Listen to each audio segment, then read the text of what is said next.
Hey, this is Sienna, Assistant Editor of Voice.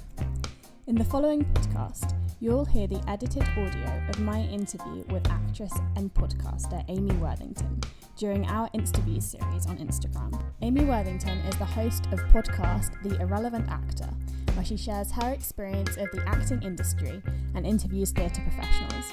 We chat about her advice for budding actors and how to start a podcast. Enjoy.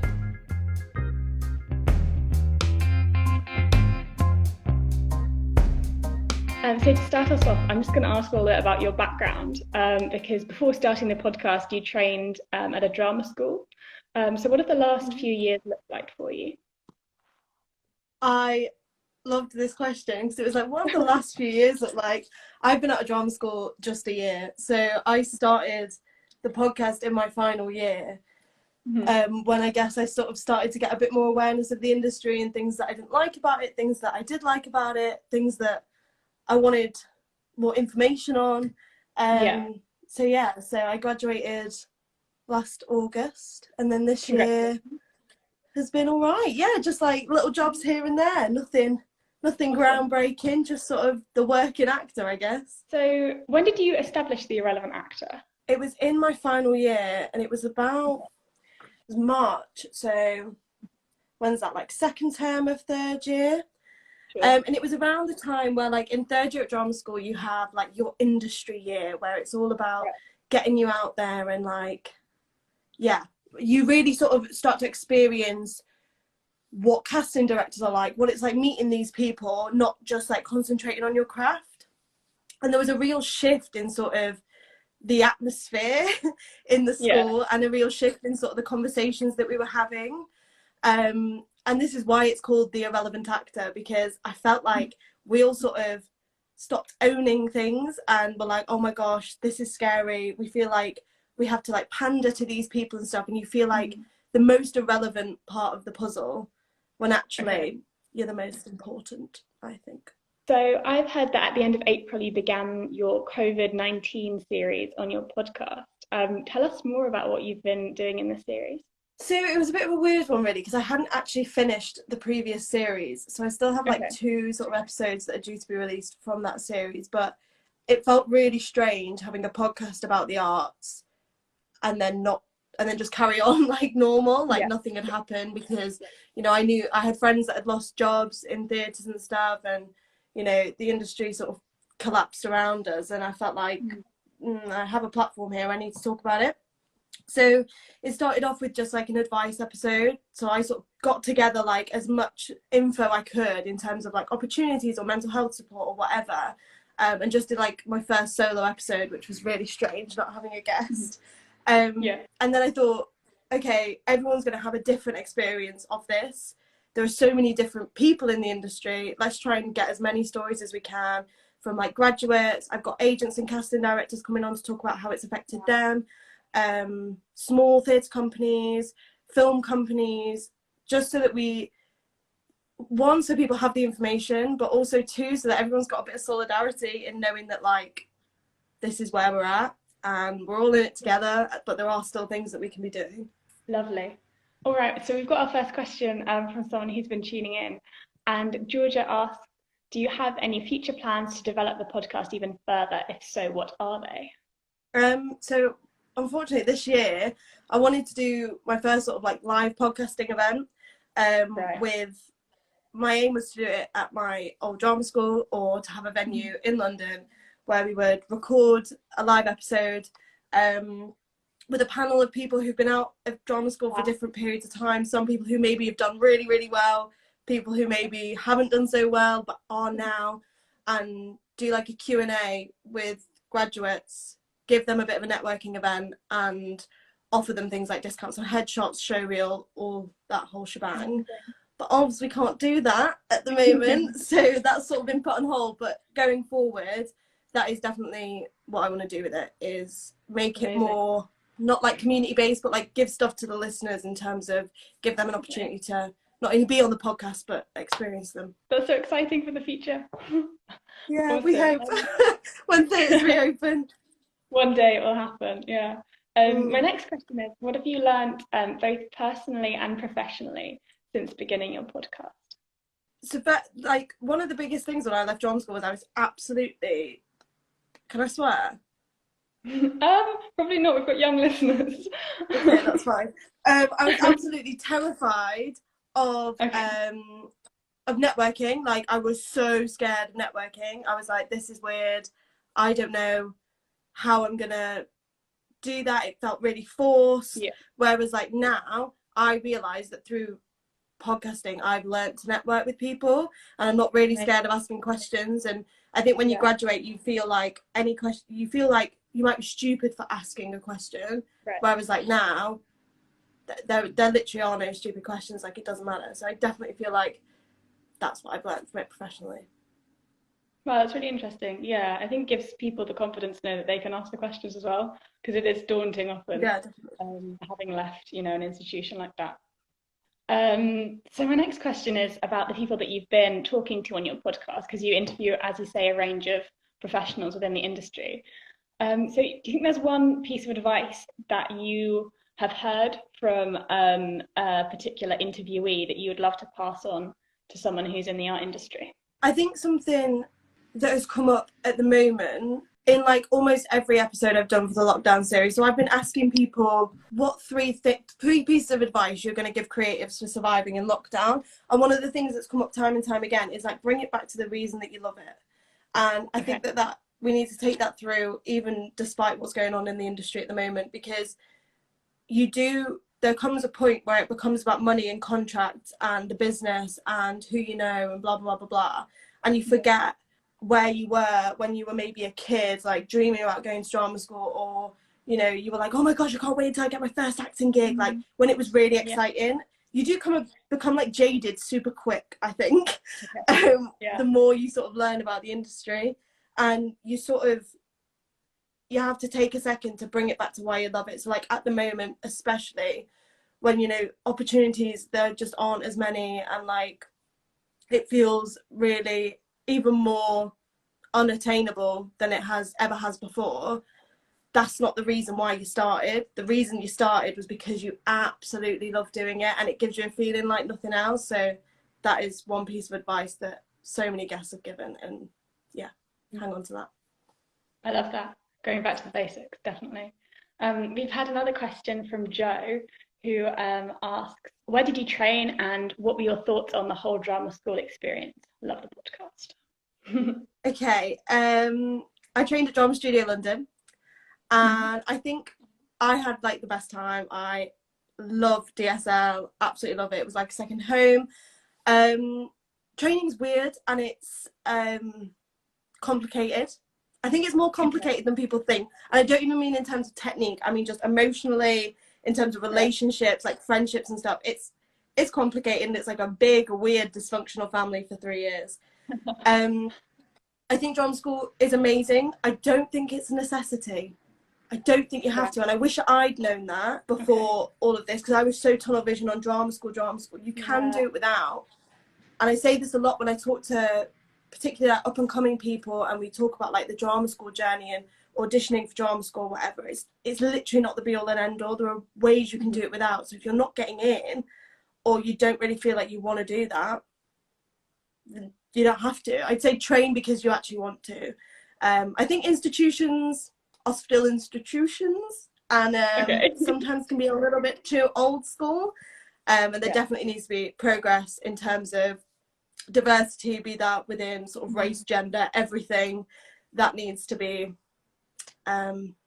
improved. That the outreach needs to be a bit better. It needs to stop being elitist, because it's not helping anyone. Great. I'm sure that'll speak to a lot of people. So Georgia has asked another question, and she asked if you could have any guest on the podcast, who would it be and why? Oh my gosh, I don't know. I don't know. I like people to come to me. I don't like, I suppose somebody like massive, like Ian McKellen, but that's such a dull answer.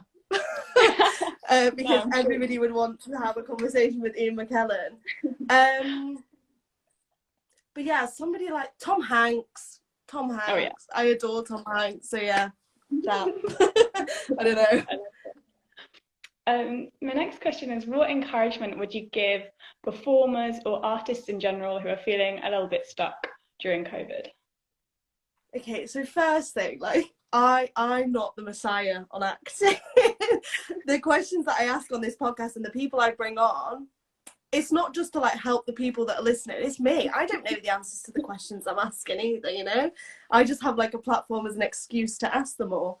But I would say, again, this is going from like what people have said on the podcast in these conversations. Chill. Relax. You're not falling behind. There's nothing to fall behind on. There are no jobs.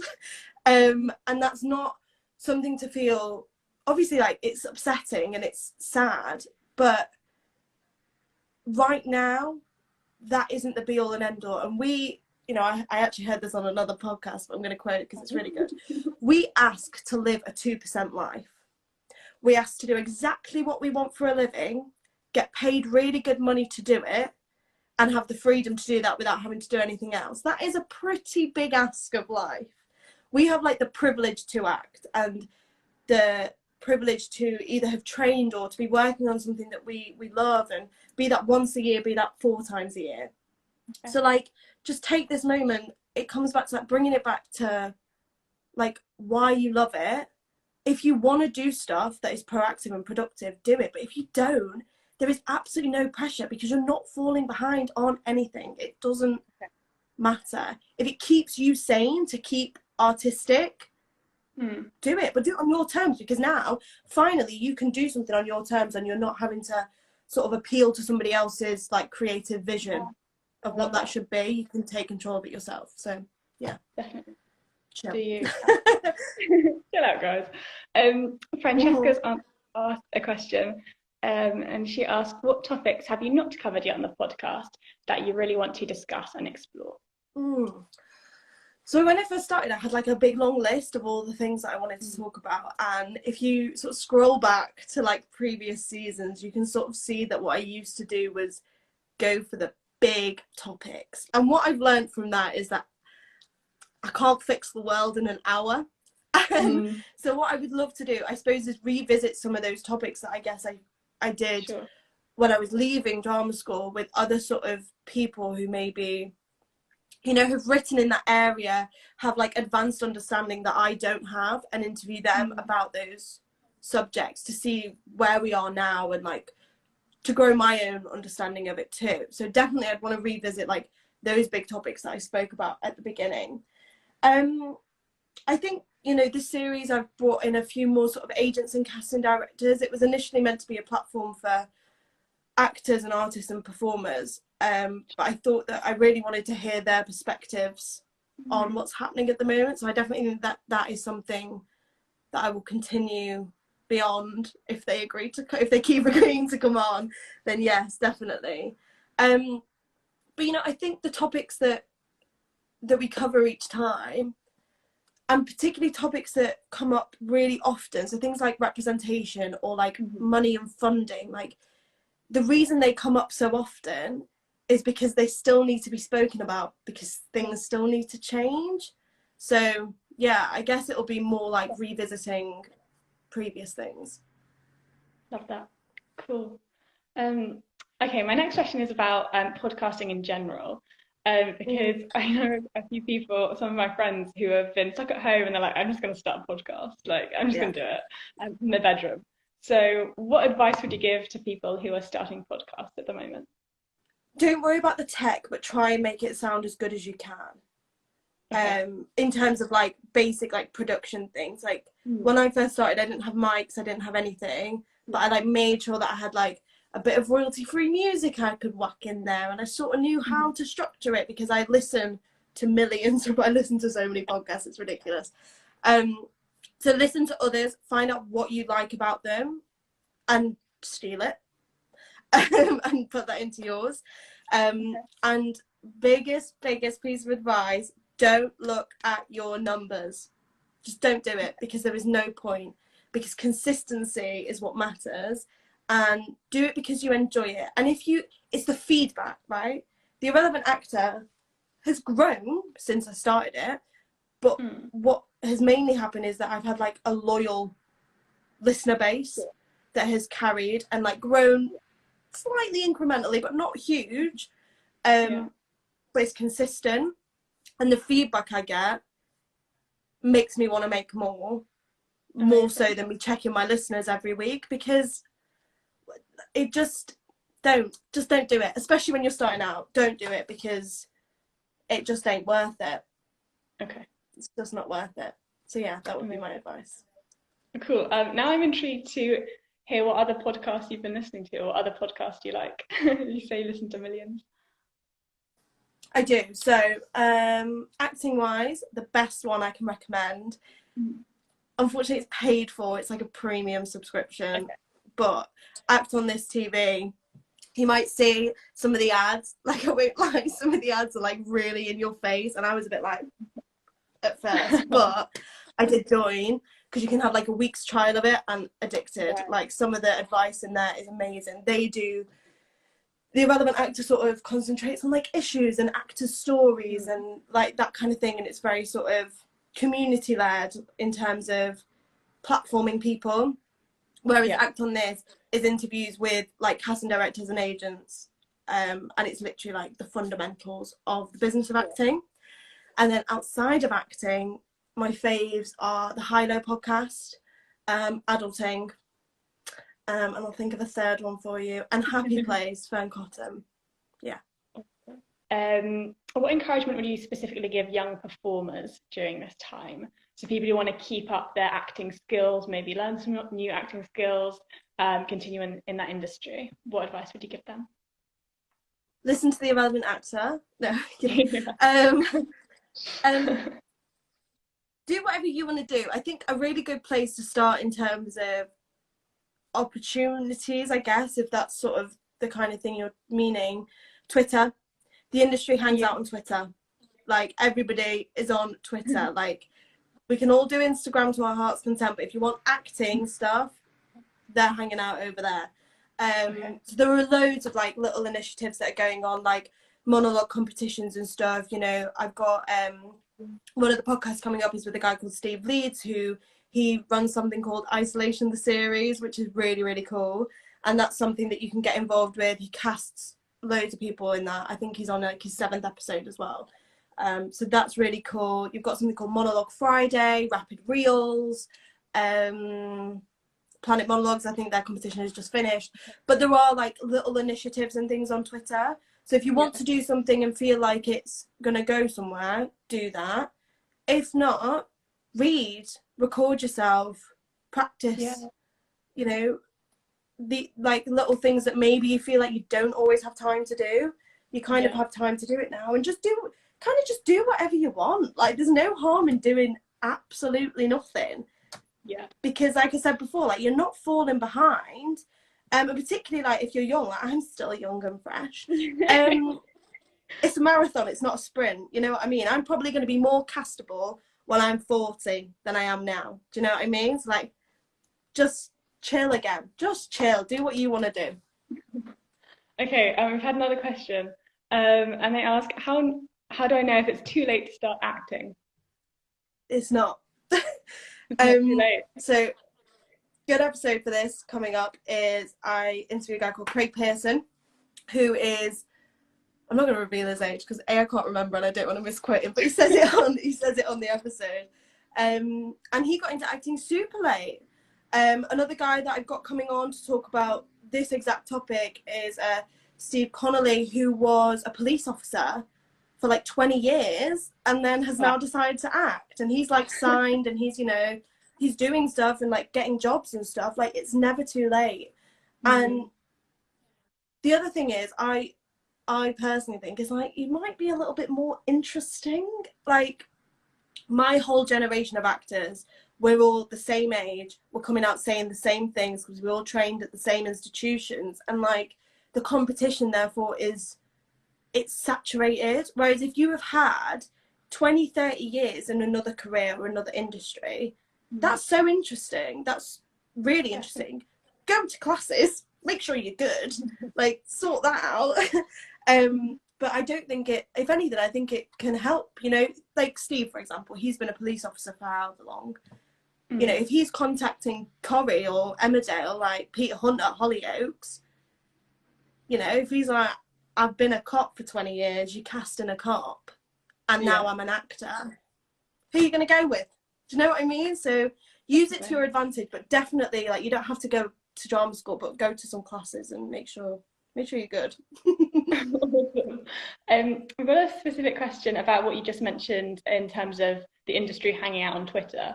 And the question is, who are the best people to follow on Twitter to see the acting opportunities? Do you have any specific handles to follow?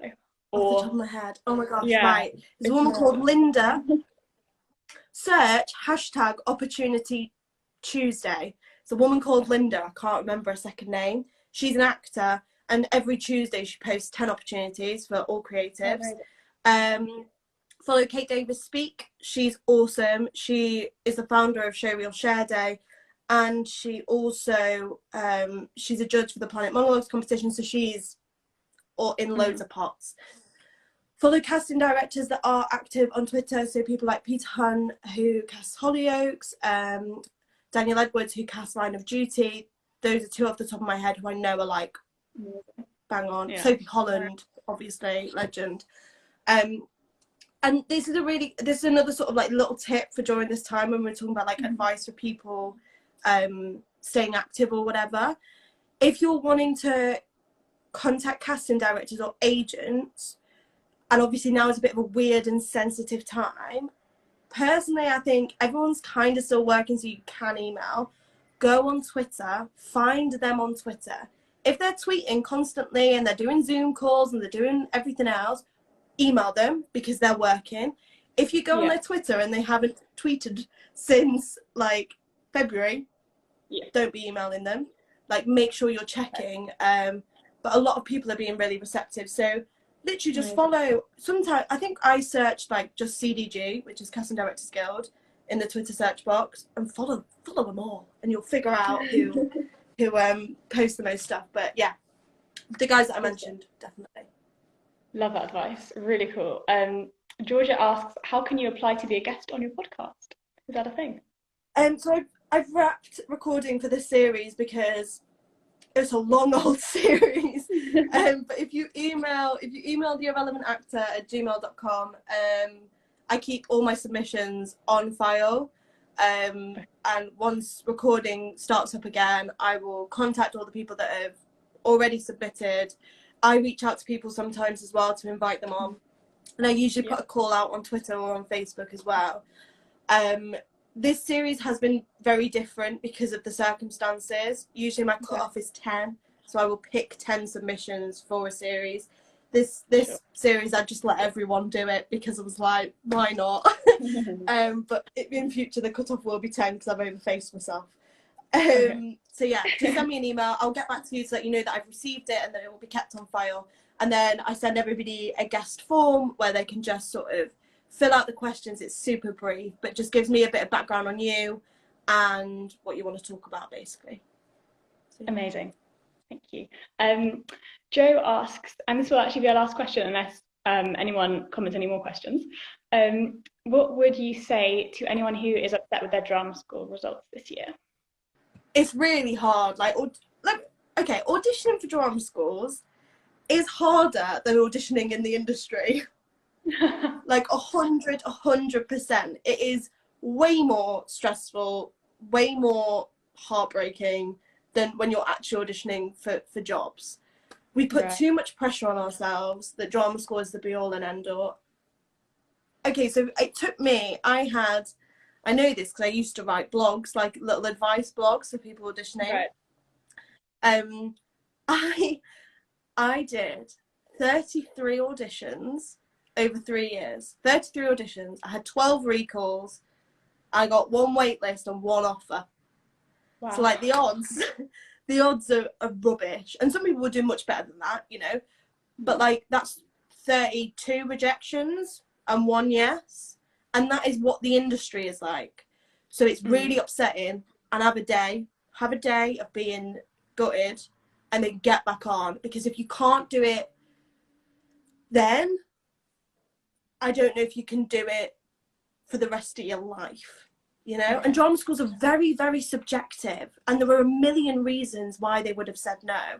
They cast their years, you know? If they've already got someone like you, like if I walked in and they already had a mank brunette, I might as well just walk back out, you know? They cast their year groups to make sure that they have a variety when it gets to grad shows and things. You have to be marketable. Oh, but you do. Sometimes people are just too young. Like, I started my auditions when I was 17. I don't know what I was thinking. Stupid. Like, I definitely went at the right age. And just learn from each audition, and don't audition at schools that give you bad vibes. And know that it will happen, and that also drama school it's not the end of the world. You can do it without it. Amazing. I'm sure that'll be really encouraging. So that's all for our questions today. For people who, I'm sure there are many of you who want to listen to The Irrelevant Actor now, I certainly do, then you can head over to Spotify, Apple or Podbean, the normal site, and also the podcast website is theirrelevantactor.co.uk. So thank you so much for joining us today, Amy. I've really enjoyed our chat, and I'm sure it's been really interesting for a lot of young people.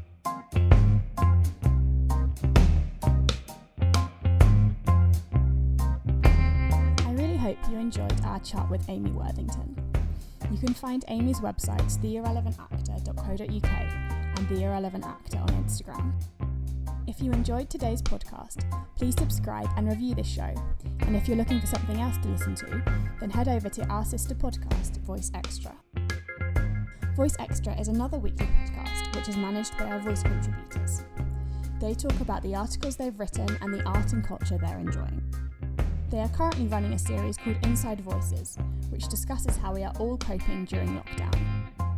Until next time, stay safe, stay creative, and we'll see you over on Voice.